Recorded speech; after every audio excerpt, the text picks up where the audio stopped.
Assalamualaikum warahmatullahi wabarakatuh. Perkenalkan, nama saya Faiz Arahman dari kelas 12 UPW.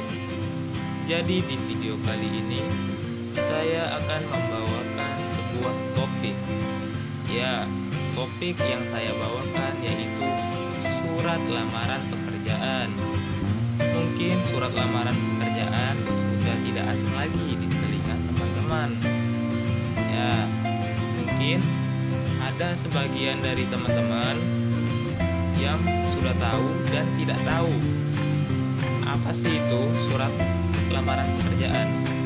Ya, mungkin yang belum tahu, ini saya coba jelaskan dengan penjelasan saya sendiri. Surat lamaran pekerjaan itu digunakan untuk melamar kerja, tapi ingat, tidak semua pekerjaan menggunakan surat lamaran. Kenapa demikian? Ya, seperti berjualan. Berjualan itu kan banyak. Ada yang bagian berjualan di warung, berjualan di mana-mana. Yang penting berjualan lah. Jadi, berjualan yang kecil-kecilan itu tidak menggunakan surat lamaran. Banyak kerja kecil-kecilan. Tapi kerja yang sudah tingkatnya lebih tinggi itu mungkin ada yang menggunakan, tidak, saya pun kurang tahu. Dan bagaimana sih cara membuat surat lamaran pekerjaan? Nah, di sini saya akan membahasnya. Jangan di skip ya teman-teman, karena di sini sangat penting. Ya, kita lanjut. Dari pengertian surat lamaran pekerjaan. Ya, di sini pengertiannya yaitu surat permohonan yang ditulis oleh seorang pencari kerja dan ditujukan kepada instansi atau lembaga pemberi kerja, dan bahasa yang digunakan haruslah formal atau resmi. Nah, di sini bisa kita lihat kalau kita menulis surat lamaran pekerjaan, kita harus menggunakan bahasa yang resmi, sopan. Kenapa demikian? Karena itu sudah ketentuan dari sananya. Kita tidak bisa membuat surat lamaran pekerjaan menggunakan bahasa kita sendiri. Itu tidak formal. Dan selanjutnya kita lanjutkan ke komponen surat lamaran pekerjaan. Ya, di sini komponennya yaitu yang pertama, tanggal surat. Yang kedua, hal atau perihal. Yang ketiga, alamat. Yang keempat, salam pembuka. Yang kelima, isi surat. Yang keenam, salam penutup. Ya. Jadi, untuk di tanggal surat kita mencantumkan kapan kita melamar pekerjaan itu. Jadi, kita tulis tanggal surat. Dan halnya itu yaitu judul kita ingin melamar pekerjaan di perusahaan atau di instansi apa yang kita tuju. Dan alamat itu adalah alamat dari instansi tersebut. Selanjutnya salam pembuka. Salam pembuka ya, salam, isi surat, lanjut ke isi surat. Isi surat pun seperti itu.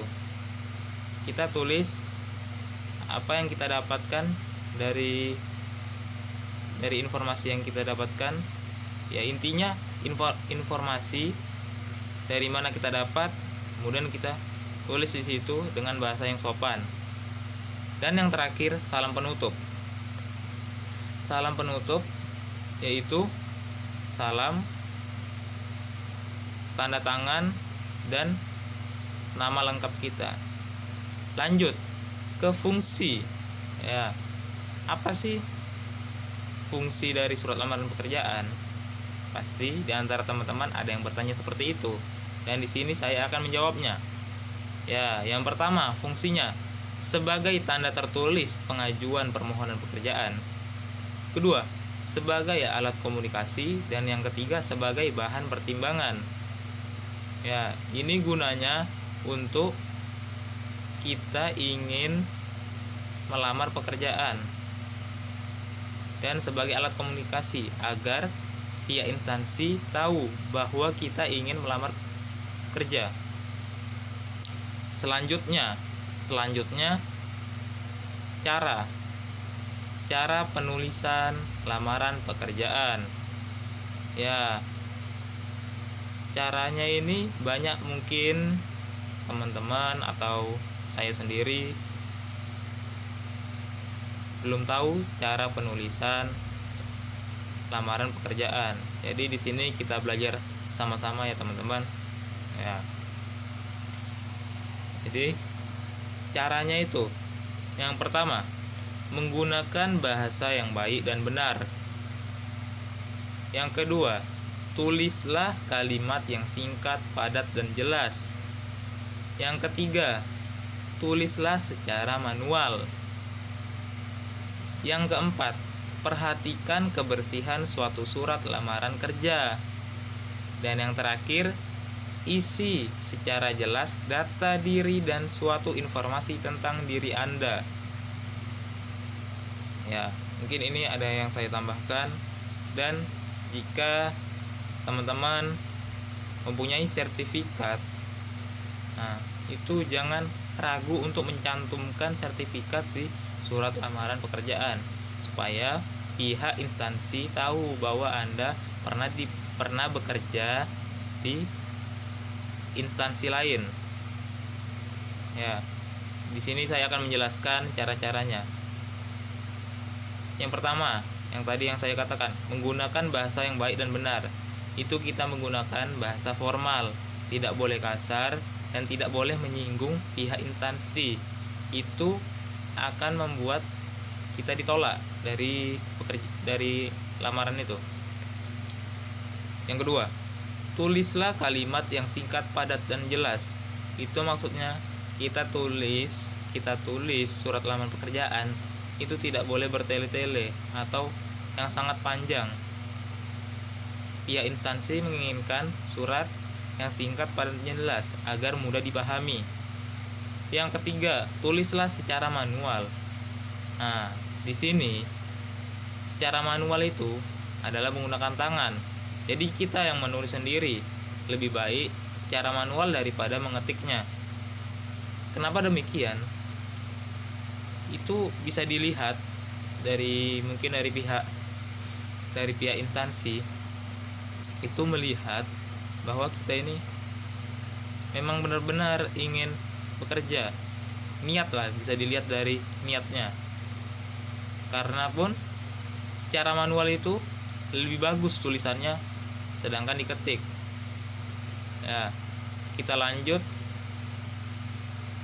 Yang selanjutnya, perhatikan kebersihan suatu surat lamaran pekerjaan. Ya, itu kebersihan maksudnya jangan sampai ada bekas coretan di surat lamaran pekerjaan.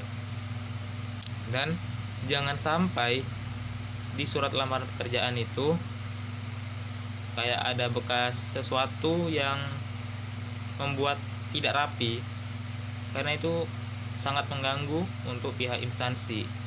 Dan yang terakhir, yaitu isi secara jelas data diri dan suatu informasi tentang diri Anda. Ya, itu kita tulis tentang identitas kita jelas supaya pihak instansi percaya bahwa kita ingin atau benar-benar ingin melamar kerjaan di instansi mereka. Oke teman-teman, itu saja yang dapat saya sampaikan. Jika ada salah kata, saya mohon maaf. Saya akhiri dengan wabillahi taufik wal hidayah. Wassalamualaikum warahmatullahi wabarakatuh.